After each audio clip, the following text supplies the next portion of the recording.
તો મોરબી જિલ્લામાં Wankaner national highway પર રાતી દેવડી ગામ નજીક આવેલો 24 વર્ષ જૂનો બ્રિજ બેસી ગયો હતો।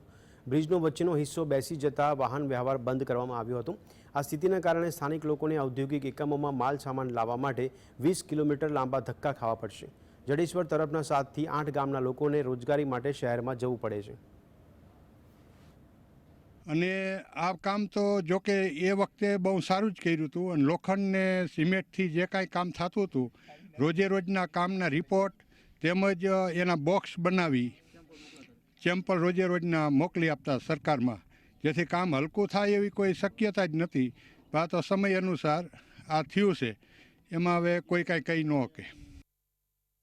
અમારે ઉદ્યોગમાં જે ભારે વાહનો જ વધારે ચાલતા હોય તો અમારે આ પુલ ઉપરથી જ વાહન ચાલે એવી જ એક જ આ જીવાદોરી સમાન પુલ છે। આ સિવાય વાહનોને વાંકાનેર સિટીમાંથી ચાલવામાં બહુ ટ્રાફિકની સમસ્યાઓ થઈ શકે છે અને હાલ એવું પણ બની શકે કે જો વાહનો આવવાના બંધ થાય તો રાતી દેવડીના ઉદ્યોગોમાં એક ટેમ્પરરી